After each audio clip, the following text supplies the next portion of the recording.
ಎಂತ ಗೊತ್ತುಂಟಾ, ಇಲ್ಲಿ ನೋಡಿ ಎಷ್ಟು ವೆಹಿಕಲ್ ಬಂದಿದೆ ಅಂತ. ಇದೊಂದು ದೊಡ್ಡ ಗ್ರೌಂಡಲ್ಲಿ ಇದನ್ನು ಅಮೇರಿಕಾದಲ್ಲಿ ಒಬ್ಸರ್ವ್ ಮಾಡ್ತಾರೆ. ಯಾವಾಗ ಏನು ಅಂದರೆ ಇದು ನ್ಯಾಷನಲ್ ನೈಟ್ ಔಟ್ ಅಂತ. ಆಗಸ್ಟ್ ಮೊದಲ ಮಂಗಳವಾರ ಇದನ್ನು ಒಬ್ಸರ್ವ್ ಮಾಡ್ತಾರೆ.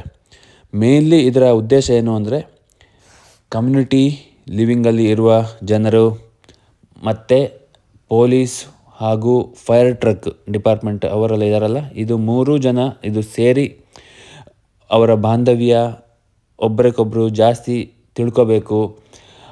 ಪೊಲೀಸು ಮತ್ತು ಫೈರ್ ಟ್ರಕ್ನ ಅವರ ಕೆಲಸಗಳೆಲ್ಲ ಹೇಗಿರ್ತದೆ, ಏನಾದ್ರು ನಮಗೆ ತೊಂದರೆಗಳಾದಾಗ ನಾವು ಅವರನ್ನೆಲ್ಲ ಹೇಗೆ ಅಪ್ರೋಚ್ ಮಾಡಬೇಕು, ಹೆದರಬಾರ್ದು ನಾವು, ಪೊಲೀಸರು ಅಂದರೆ ಭಯ ಇರಬಾರ್ದು, ಅಂದರೆ ಸಜ್ಜನರಿಗೆ ಯಾಕೆ ಭಯ ಅಂತ, ಹಾಗೆ ಆ ರೀತಿಯಲ್ಲಿ ಅದಕ್ಕೋಸ್ಕರ ಇದನ್ನು ಒಬ್ಸರ್ವ್ ಮಾಡ್ತಾರೆ. ಈ ಥರ ಒಂದು ನ್ಯಾಷನಲ್ ನೈಟ್ ಔಟ್ ಅಂತ. ಬರೀ ಅಷ್ಟೇ ಮಾಡಿ ಜನ ಬನ್ನಿ ಅಂದರೆ ಜನ ಬರ್ತಾರಾ? ಬರಲ್ಲ. ಜನ ಬರಬೇಕು ಅಂದರೆ ಏನು ಮಾಡಬೇಕು, ಏನಾದ್ರು ಆಕರ್ಷಣೀಯವಾಗಿ ಅಲ್ಲಿ ಏನಾದ್ರು ಅರೇಂಜ್ ಮಾಡಬೇಕು.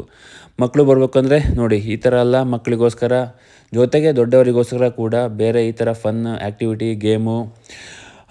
ಬರೀ ಫನ್ ಗೇಮ್ ಆ್ಯಕ್ಟಿವಿಟಿ ಇದ್ರೆ ಸಾಕಾಗ್ತದಾ? ಅಷ್ಟಿದ್ರೂ ಜನ ಬರೋದಿಲ್ಲ.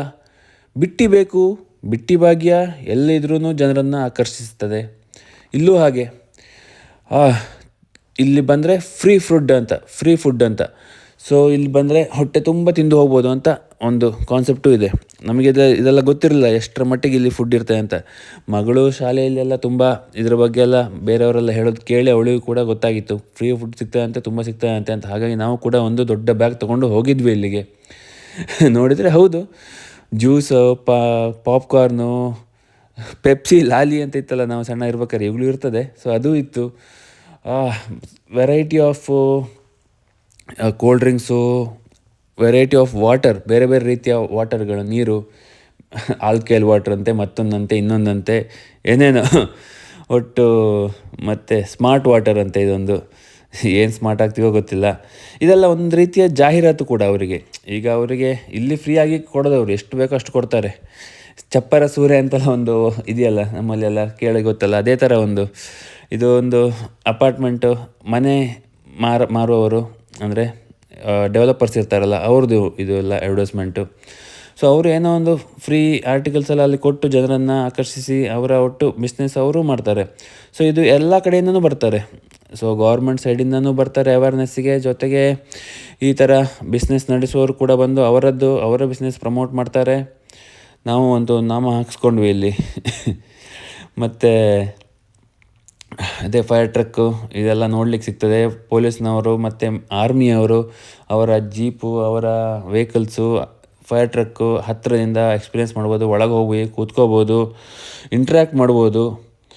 ಜೊತೆಗೆ ತಿನ್ನಲಿಕ್ಕೆ ಅಂತೂ ಕೊಡ್ತಾ ಹೋಗ್ತಾರೆ. ಈ ಥರ ಪ್ರಮೋಟ್ ಮಾಡುವ ಬಿಸ್ನೆಸ್ನವ್ರದ್ದು ಕೊಡ್ತಾ ಹೋಗ್ತಾರೆ. ಜೊತೆಗೆ ಅಲ್ಲಿ ಹೋಸ್ಟ್ ಮಾಡೋರು ಕೂಡ ಅವ್ರದ್ದು ಅಲ್ಲಿ ಅರೇಂಜ್ ಮಾಡಿರ್ತಾರೆ. ಇದೆಲ್ಲ ನೋಡಿ ಬ್ಯಾಗೆಲ್ಲ ತುಂಬಿಸಿ ಮನೆಗೆ ಹೊರಟ್ವಿ ಅಂತೂ. ಎಲ್ಲ ಆಗಿ ಪಿಜ್ಜಾ ಕೂಡ ಒಂದು ಮಾಡ್ತಾಯಿದ್ರು. ಏನು ಕ್ಯೂ ಅಂತೀರ, ಅದಕ್ಕೆ ಮಾರುದ್ದ ಕ್ಯೂ ಇತ್ತು. ನಮಗೆ ಅಂತೂ ಕೊನೆಗೆ ಸಿಗಲಿಲ್ಲ ಅದು. ತುಂಬ ಉದ್ದ ಕ್ಯೂ ಇತ್ತು. ಮತ್ತು ಮಗಳಿಗೆ ಅವತ್ತು ತಂದಿರೋ ಐಟಮ್ಸ್ ಎಷ್ಟಿತ್ತು ಅಂದರೆ ಆಗಸ್ಟಲ್ಲಿ ಆಗಿದ್ದಲ್ಲ, ಈಗ ಕೂಡ ಅವಳ ಹತ್ರ ತುಂಬ ಉಂಟು ಕಲೆಕ್ಟ್ ಮಾಡಿ ಇಟ್ಟಿರೋದು ಅವಳು. ಕೊನೆಗೆ ಪೊಲೀಸ್ನವರೇ ನೋಡಿ ಎಲ್ಲ ಕ್ಲೀನ್ ಮಾಡ್ತಾಯಿದ್ದಾರೆ. ಹೇಗೆ ಅನ್ನಿಸ್ತು ನಿಮಗೆ? ಚೆನ್ನಾಗಿತ್ತಲ್ಲ?